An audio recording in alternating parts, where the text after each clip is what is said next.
ঘটনাটির নাম তিনি দিয়েছেন ভয়ঙ্কর বাড়ি। এরপর তিনি লিখছেন, কিছু এমন ভয়ঙ্কর ঘটনা আছে আমাদের জীবনে ঘটে থাকে যা যে কোনো মানুষকেই আতঙ্কে ফেলতে পারে। তেমনই এক ভয়ঙ্কর ঘটনা শুনেছি আমার এক দুঃসম্পর্কের আঙ্কেলের কাছ থেকে। আঙ্কেল ছিলেন আমেরিকান প্রবাসী। দেশে আসার পরে আমাদের বাসায় বেড়াতে আসেন তিনি। তখন পারিবারিক আড্ডার মাঝেই আঙ্কেল ঘটনার প্রসঙ্গ তোলেন। পরবর্তীতে ঘটনাটি শোনানোর জন্য জোর দিলে আঙ্কেল বলা শুরু করেন। চলুন ঘটনায় যাওয়া যাক। আঙ্কেল যেভাবে বলেছেন, প্রায় 15 বছর আগের কাহিনী। তখন আমি নতুন নতুন আমেরিকায় গিয়েছি।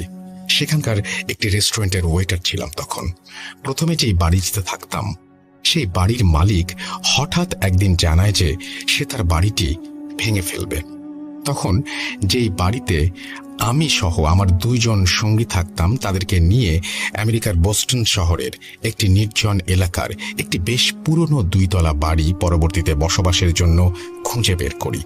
বাড়িটা কিছুটা পুরনো হলেও সুন্দর ছিল এবং তুলনামূলকভাবে ভাড়া কম হওয়ায় 3 জনই রাজি ছিলাম। বাড়িটি যার কাছ থেকে নেই তাকে আমরা পুরো 1 মাসের ভাড়া শোধ করে বাড়িতে উঠি। বাড়িটি ডুপ্লেক্স সিস্টেমের ছিল, কিন্তু আমাদেরকে শুধু নিচের তলায় থাকার অনুমতি দেন।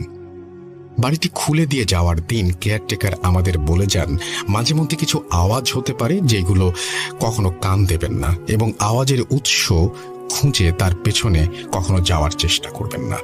লোকটার কথা শুনে কিছুটা খটকা লাগলো, সন্দেহ হলো।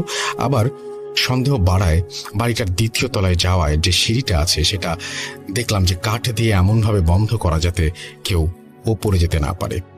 বাড়িতে কি কোনো সমস্যা আছে নাকি? এই কথা কেয়ারটেকারকে জিজ্ঞেস করতে সে থতমত খেয়ে বলে, সমস্যা থাকলে কি আপনাদের কাছে ভাড়া দিতাম। তখন আমি বললাম, তাহলে ওপরে যাওয়ার সিঁড়ি বন্ধ কেন এবং কিসের আওয়াজের কথা বলছেন?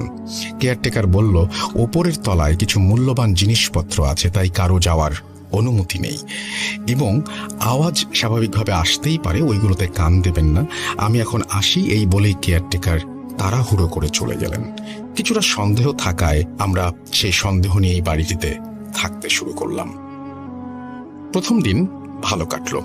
ঘটনা শুরু হয় 2য় দিন থেকে। রাত 3টা এক বিকট আর্তচিৎকারে ঘুম ভেঙে যায়। হঠাৎ করে ঘুম ভেঙে যাওয়ায় শরীরে একটা কম্পন সৃষ্টি হয়েছে। বোঝার চেষ্টা করলাম কিসের আওয়াজ হতে পারে এটা। বুঝতে পারলাম অতিরিক্ত যন্ত্রণায় কাতর কোনো নারীর আত্মচিৎকার এটা।